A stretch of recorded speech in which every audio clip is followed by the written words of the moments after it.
de hoy. Muchas gracias a usted.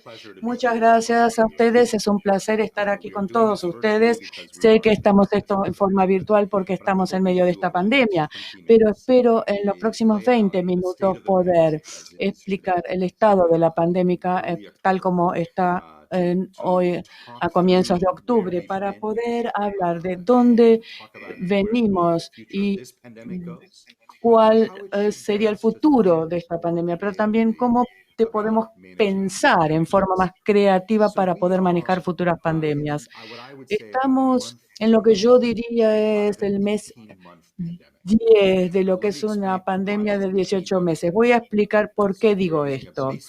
Si uno usa una analogía con el béisbol acá en Estados Unidos y en otros lugares que les encanta el béisbol, yo diría que estamos en un quinta entrada, pero que no llegue. Vamos a hablar un poco de cómo son los tiempos de la pandemia. Marco el principio de la pandemia alrededor del 1 de enero, porque fue al finales de diciembre que la OMS se le informó por primera vez la presencia de que había de la infección que empezó en Wuhan, en China. Entonces, eso fue cuando empezó a correr el reloj, el 1 de enero. Yo creo que al menos en los Estados Unidos vamos a tener a poder controlar la pandemia para fines del junio próximo, allí donde vamos a ver que muchas personas puedan ser vacunadas.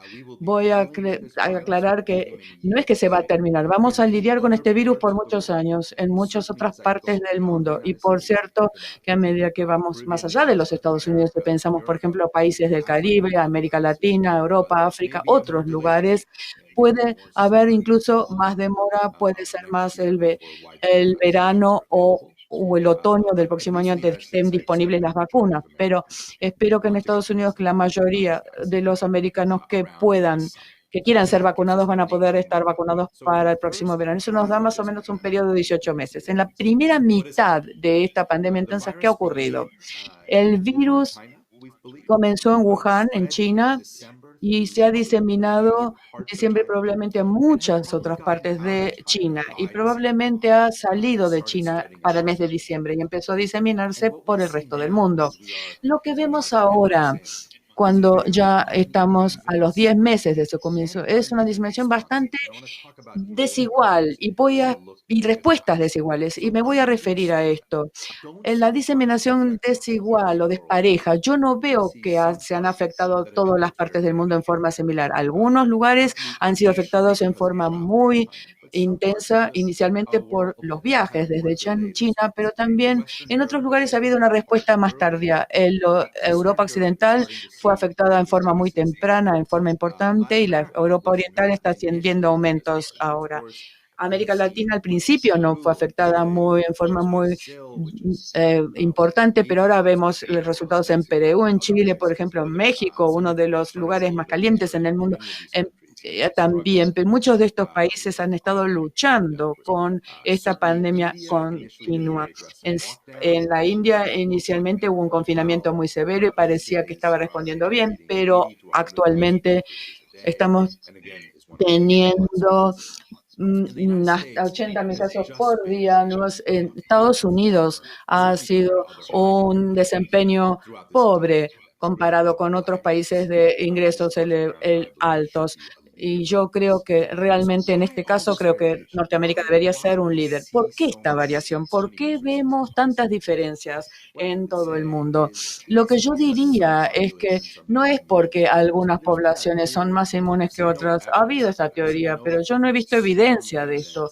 No he visto evidencia importante de que cualquier grupo de seres humanos sea más o menos susceptible a este virus que otros. De modo que creo que todos somos igualmente susceptibles. Entonces, el motivo principal por el cual hay tantas diferencias, porque algunos países parecen evolucionar bien y otros no, es, yo creo, principalmente temas de respuestas de las políticas de salud y la efectividad de tales políticas. La gente suele decir, bueno, ¿cuáles son los ejemplos de los países que anduvieron muy bien?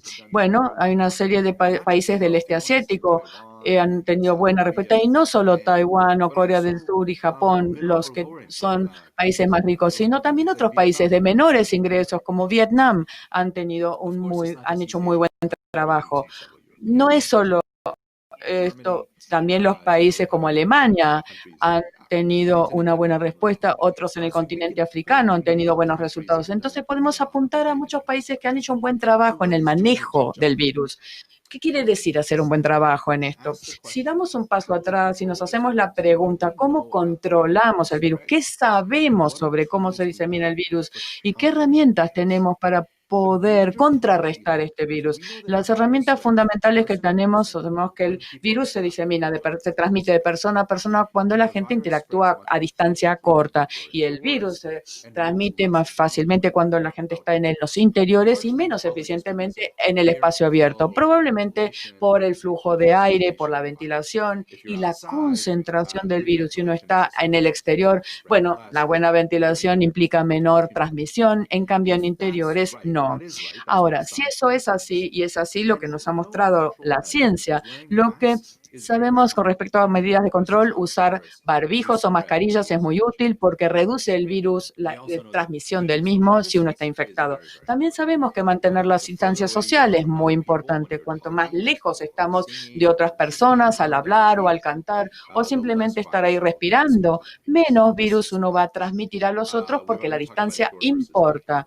También hablamos de exteriores versus interiores. Y después la otra herramienta que tenemos, que es una herramienta de salud pública, es los testeos y el seguimiento, el rastreo. Si uno puede aislar a las personas que están infectadas, no van a infectar a otros. Y si uno es capaz de rastrear los contactos, ponerlos en cuarentena y así impedir que infecten a otros, así uno rompe la cadena de transmisión. Entonces miremos en el resto del mundo qué han hecho los países y cómo han respondido. Japón ha tenido una estrategia muy agresiva con respecto al uso de mascarillas, está muy difundido en Japón. También Corea del Sur ha sido testeos y rastreos. Nueva Zelanda ha hecho muy buen trabajo, básicamente confinamientos y distancia social importante, con niveles adecuados de testeos y rastreos, pero esto ha sido su estrategia primaria, que ha sido la distancia social y confinamiento. Un país como Alemania ha hecho una mezcla de todas estas medidas, ninguna de ellas en la misma intensidad que otras medidas, sino una combinación de las tres ha logrado controlar el virus. Entonces, la primera lección que debemos aprender es que al mirar la pandemia en los distintos países, no es como que hay alguna fórmula mágica, es salud pública básica, y no es que hay una sola estrategia para controlar el virus, hay múltiples estrategias. Y entonces hay que usar una combinación o usar una. Y por supuesto los distintos países tienen valores culturales distintos y distintas capacidades. Ahora, voy a prestar un poco de atención a los Estados Unidos y hablar de la respuesta aquí, porque esta ha sido la respuesta que creo ha realmente sorprendido a la gente en el mundo. Norteamérica es un país muy rico, tiene grandes capacidades a nivel de la ciencia, y la mayoría de la gente esperaba, yo por cierto esperaba, que la respuesta de los Estados Unidos fuera mucho mejor de lo que ha sido, y que realmente ha sido terrible. ¿Por qué ha sido esto?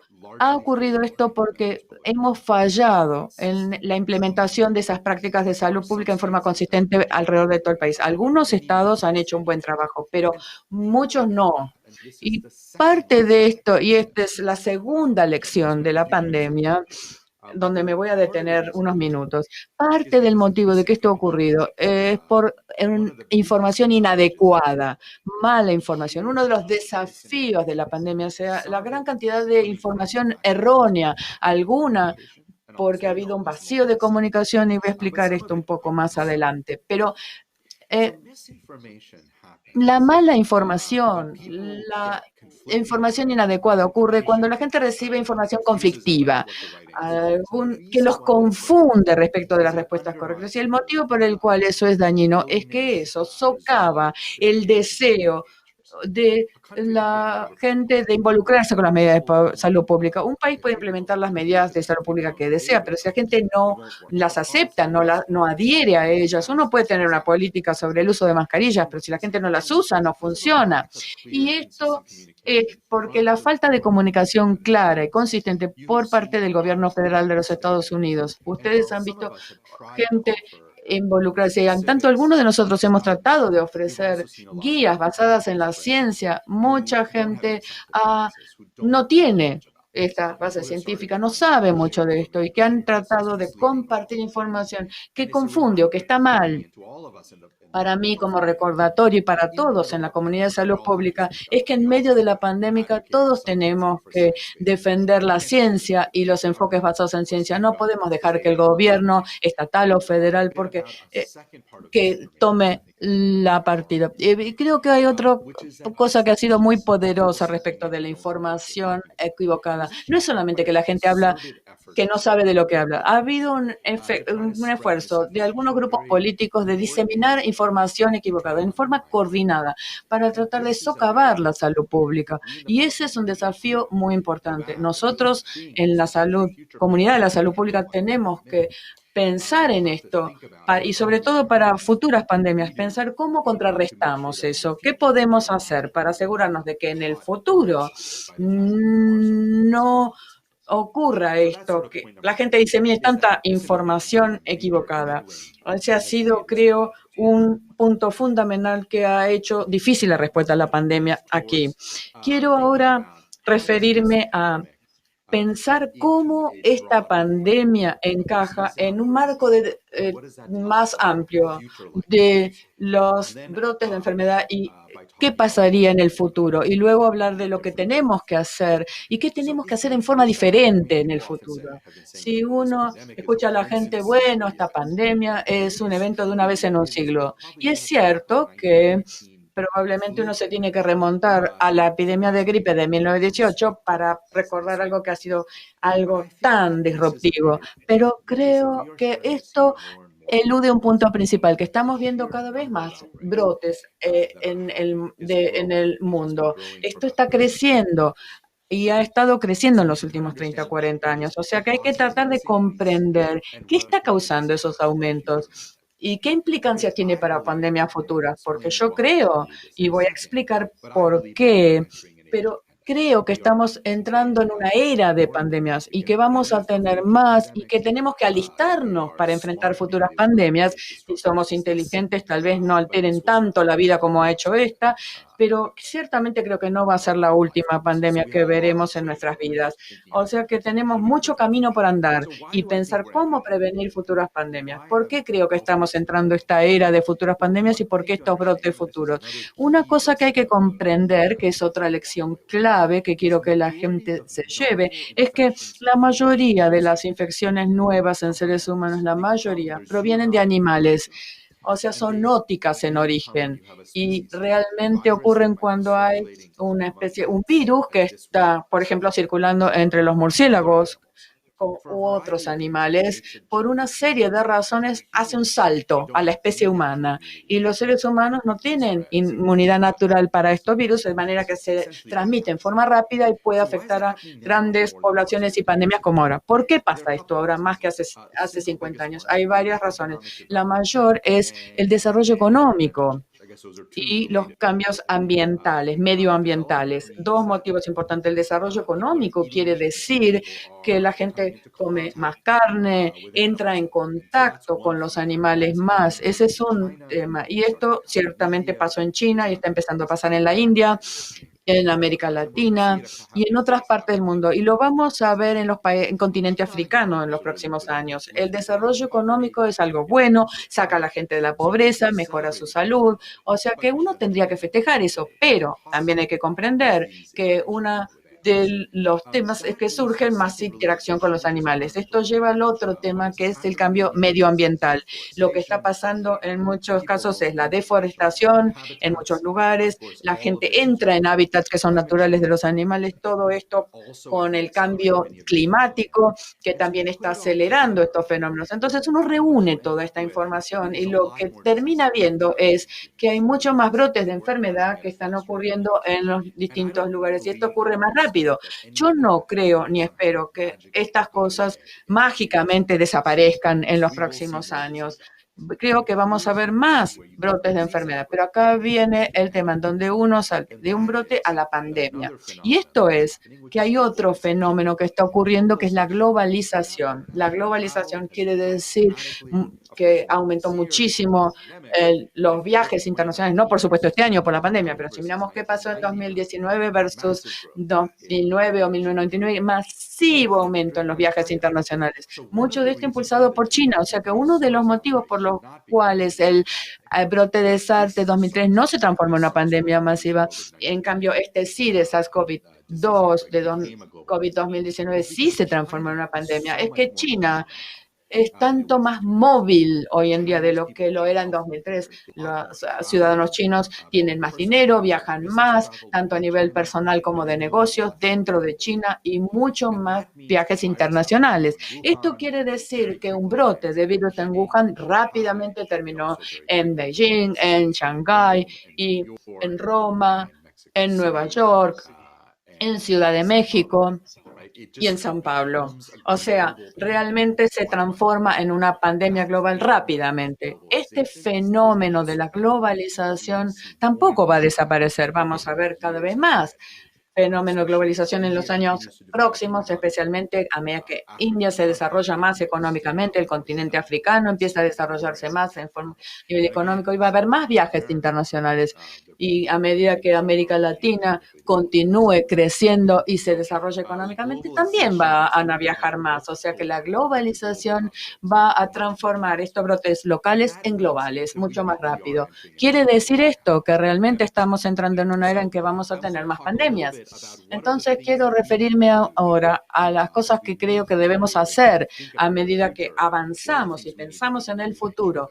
¿Qué debemos hacer para asegurarnos que estemos mejor preparados? En primer lugar, hay que hacer inversiones en salud pública y van a tener que ser inversiones grandes. La salud pública está siendo más importante en los Estados Unidos, en la Europa mía, que surgen nuevas tecnologías. Estamos gastando más dinero porque la gente tiene acceso a los servicios de salud y como médico, por supuesto, creo en eso, creo que hay que invertir en eso, pero eso implica vigilancia, una fuerza de trabajo que pueda hacer rastreo de los contactos, recursos de laboratorio, todas esas cosas de salud pública que son tan críticas y que no tienen la inversión que necesitan. Eso hay que cambiarlo en forma sustancial. En segundo lugar, relacionado con esto, es que parte de la falla en la infraestructura de salud pública en esta pandemia ha sido la terrible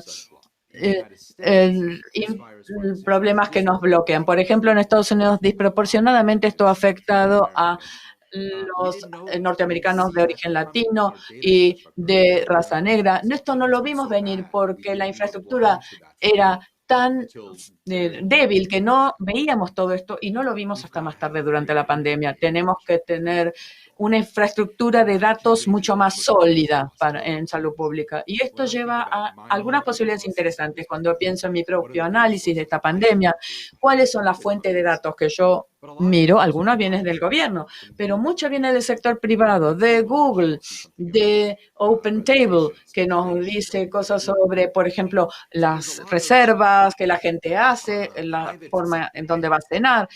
O sea, datos del sector privado que nos ayudan a dar forma a lo que comprendemos sobre los brotes de la enfermedad y la pandemia. Cuando piensan en inversiones futuras, no solamente implica salud pública, sin datos, infraestructura, la fuerza de trabajo, los laboratorios. También se trata de lograr asociaciones y colaboraciones con el sector privado, con otras organizaciones que van a traernos muchos datos, mucha información para poder afrontar todo esto. Quiero señalar un par de puntos más antes de terminar. Uno de los temas más notables en esta pandemia es lo rápido que hemos desarrollado el camino a las vacunas. No deberíamos dar esto por sentado. Parte del motivo por el cual hemos podido empezar a desarrollar vacunas, todavía no hay ninguna que haya sido determinada como efectiva y segura. Pero hemos visto tanto progreso sobre el virus porque habíamos hecho todo el trabajo con el virus previo del SARS. Esos son primos que nos permitieron hacer un comienzo rápido del proceso de vacunas ahora. No debemos pretender que vamos a ser tan afortunados en el futuro. Tenemos que hacer inversiones masivas, científicas, en plataformas para el desarrollo de vacunas, para virus, para desarrollar medidas para contrarrestar la pandemia, terapéuticas, desarrollar test diagnósticos más rápido y más eficientemente.